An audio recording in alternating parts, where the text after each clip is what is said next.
कसर नहीं छोड़ रही। वो बात अलग है कि इसमें कार्रवाई करने के जो निर्देश हो रहे हैं वो क्यों हो रहे हैं वो भी आपको बताऊंगा।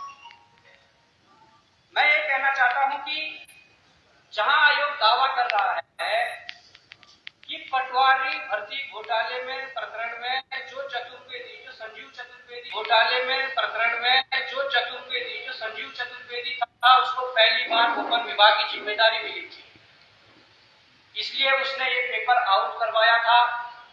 और अन्य परीक्षाओं में सवाल ही पैदा नहीं होता कि आयोग के पेपर आउट हुए।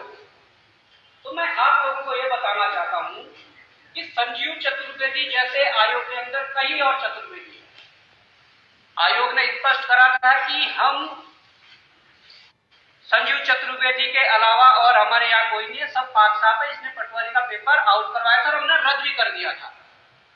परंतु मैं कहना चाहूंगा हमारे पास कुछ साक्ष्य हैं। ये जो आप देख रहे हैं ये कोई फोटोकॉपी के पन्ने नहीं है, किसी स्टूडेंट की कॉपी नहीं है। ये वो साक्ष्य है, ये वो प्रश्न बैंक है जो एक्सपर्ट प्रोफेसरों के द्वारा बनाया जाता है और जिस क्वेश्चन बैंक के माध्यम से पेपर प्रिंट होते हैं। ये जेईई का क्वेश्चन बैंक है जो 7, 8, 9 अप्रैल को मई को जो पेपर 2021 में हुआ था। अब आप ये देख सकते हैं कि कितना बड़ा प्रश्न बैंक। ये 2400 प्रश्न जो हैं ये जेईई के हैं। और मैं कहना चाहूंगा कई अभ्यर्थी कह रहे होंगे कि एक ऑडियो जो वायरल हो रहा है वो भी हमारे पास था और उस ऑडियो की पुष्टि इससे भी होती है। हमारे पास तो खैर ये 20 तारीख को हम हरिद्वार गए, आयोग से मिले, एसआईटी से मिले। आयोग और एसआईटी से बात करने के बाद हमने ये एसआईटी को थमाया था 20 तारीख को। उसके बाद एसआईटी ने अंदरूनी विवेचना करके उन्हें लगा वास्तव में ये बहुत बड़ा जो प्रकरण है, ये बहुत बड़ा रैकेट है, ये वास्तव में काम आयोग के अंदर कर रहा है। उसके बाद हमने मुख्यमंत्री महोदय से मुलाकात कर एजेई के लिए जांच के आदेश हुए। वो तब हुए थे क्योंकि ये क्वेश्चन बैंक हमारे पास था।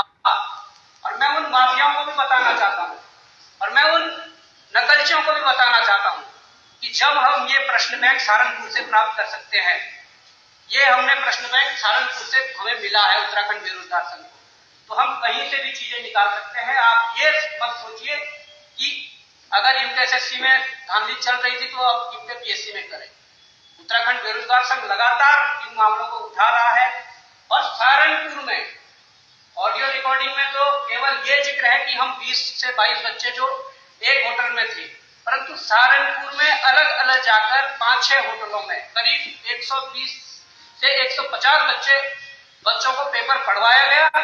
उसके अलावा तराई क्षेत्र, उधम सिंह नगर के कुछ क्षेत्रों में, रुड़की हरिद्वार के कुछ क्षेत्रों में, उत्तरकाशी देहरादून के कुछ क्षेत्रों में पेपर पढ़वाया गया। अब ये आप जान सकते हैं कि कितने बड़े स्केल पर नकल हुई थी। और उसके साथ जो हमें एई की जानकारी मिली जिसमें 50 से 60 लाख रुपए पर सीट की बोली लगी, मैं एई की बात कर रहा हूं। उसमें अदर स्टेट के भी बच्चे प्रतिभाग करते हैं और उन बच्चों की कॉपियां उठाकर देख लीजिए, अगर आयोग को भरोसा नहीं है। 800 प्लस नंबर, 900 या 1000 में से 800 प्लस नंबर, जितनी की 700 पिछली बार टोटल मेरिट गई थी इंटरव्यू के बाद, वो आप खोल के देख लीजिए अगर धांधली नहीं हुई है। वो बात अलग है कि हमने सीएम साहब से मिलकर इसके जांच के आदेश करवाए। पर अब चिंता यह है कि जब 2021 अप्रैल में हुई इस परीक्षा में इतनी बड़ी मात्रा में क्वेश्चन बैंक